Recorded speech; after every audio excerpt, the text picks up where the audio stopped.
honestly, from thinking about selling to the house being sold, I couldn't be happier. Everything has gone so smoothly. This is the How We Sold It podcast with Nick Jomber of the Jomber team and our client Lindsay, who just sold a single-family ranch in Tonawanda, New York. Lindsay and Nick did a lot of work prior to listing the house to get the most money out of the sale. They had a new roof installed, spent some time decluttering, and got the house staged. After all of that was completed, we listed the house, received 16 offers, and sold the house for $41,000 over the asking price. It's a 936 square foot, 3-bed, 1-bath ranch. Let's not waste any time and hear from Nick and Lindsay about how they sold this house. Oftentimes, Lindsay, when people are selling houses, there's like something going on in their outside of like that house that's leading them to, hey, maybe it is the right time to sell this house. So to just dive into this, like what was going on in your life that led you to the decision that, hey, it might be the right time to sell this house at 60 Moulton? So at that time, me and Anthony had just gotten engaged and got married. And so we had determined, based on the housing sizes and location, that moving in on Banter to our new location would be best for our family. For the listeners, Anth is Lindsay's husband, and he's also cousins with Nick and I. Did you ever consider like renting it, or was it always like, I'm selling this, I don't want to hold this as a rental?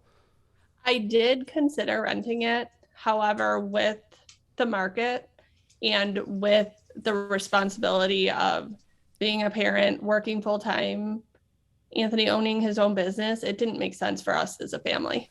To take on another like thing to manage instead of just capitalizing on the hot market? Exactly.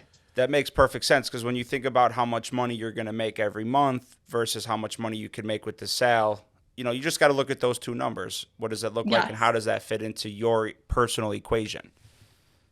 And I think that is why in the beginning you met me over there and you talking about your ideas and how much the house we should put it up for and everything. That was the part where it made it a done deal. Do you remember, like, when you first started thinking about this, what you thought market value was for the house? Like at the beginning, before you even talked to me, if you had an expectation around what the sale price was going to be?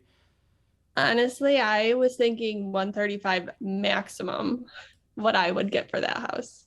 And I can't really remember exactly like what the house looked like when I got there, but I know that you weren't living in two houses because you guys were living in the other house, but you still had a lot of stuff on Moulton. So the first part was like, oh my God, we gotta like clear it and declutter this house.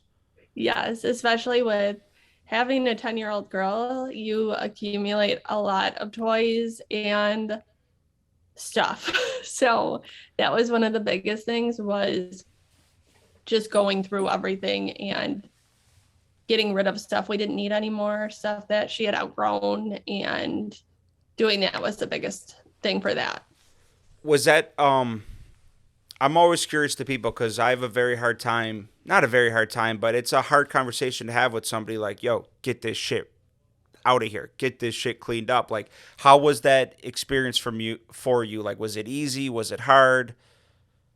It was hard, but knowing that the end result would be being in one home and not being overflowed with stuff, that made it easier.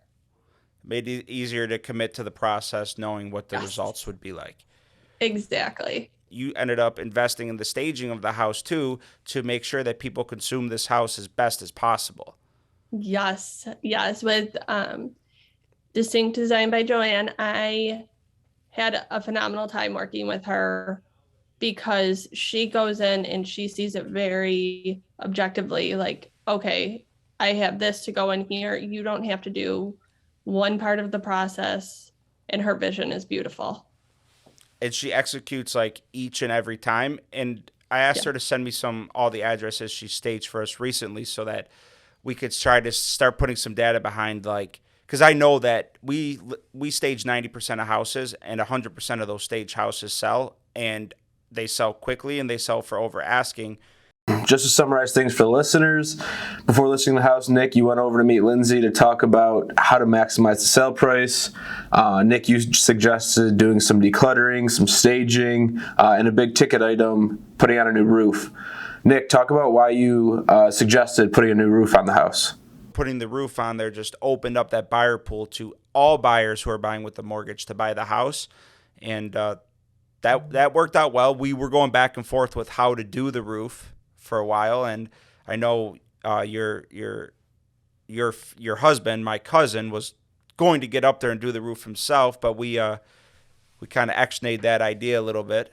Yes, it took both of us.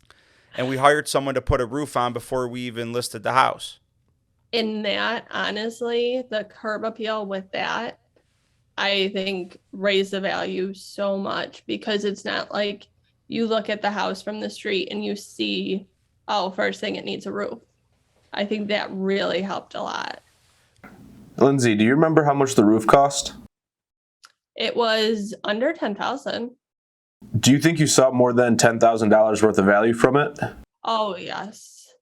Nice. Yeah, with just looking at Nick got me a whole list of houses in the area that were up for sale, and just looking at Moulton with the comparison to homes for sale in the area, just if you looked at it and you just saw right away that it needed a roof, I feel like that would be a huge discouragement for people who were looking.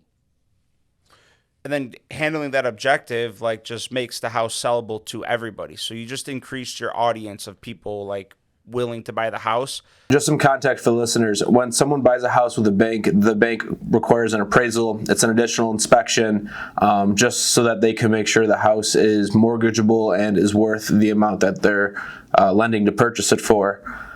So coming in and checking out the roof is one of those things that often gets called on an appraisal to make sure it's in good enough condition. So getting it taken care of before putting the house on the market clears all of those issues up. Yes, and I think one of my favorite parts of the process was doing the very first walkthrough with Nick and him pointing out, okay, this is what's going to be the best thing for you to do in order to make the house value go up, as well as make it easier for a lot of people to see themselves living in it. Yeah, we try to position these listings for the buyers to consume them as best as possible. So it's not, and everyone's situations are different, but it's not like, oh my God, I'm going to buy this house, I'm going to pay X amount for it, and then I got to have $10K sitting aside to put a roof on in the next 2 or 3 years. You two got the work done, the staging, the decluttering, the new roof was put on, not by Anthony, and you listed the house on the market. Let's talk about what comes next, the showings, the offers, and accepting an offer. I don't really remember the amount of showings we had on it, but we had packed open houses, tons of private showings, and it resulted in 16 offers. Yeah. How did that, knowing that there were 16 people that wanted to buy your house, how did that make you feel?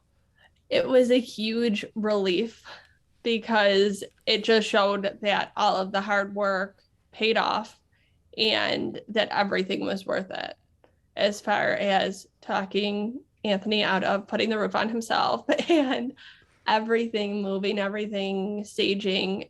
It just was so worth it. It was crazy, the price that you got for this house. It was amazing. Yes. And it was the direct result of the prep work that went into getting that house ready. And you did such a fantastic job with getting it ready, organizing it, making the tough decisions to put the roof on, get it staged, knowing that, you'd see that as dollar signs on the back end. And it worked. It really did. What is one tip you would give somebody who's considering selling?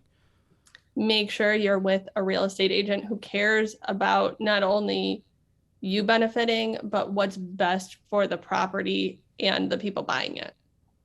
So just someone who could understand the perspectives of the different people involved to get to a successful deal? Yes.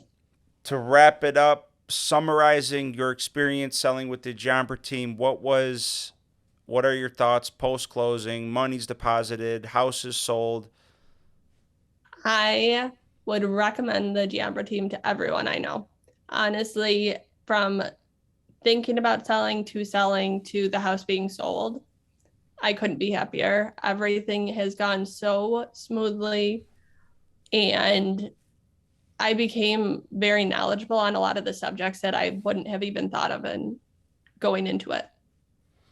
It's so nice when you have a seller who's just willing to listen, willing to invest the time and energy, and then the results like come as well.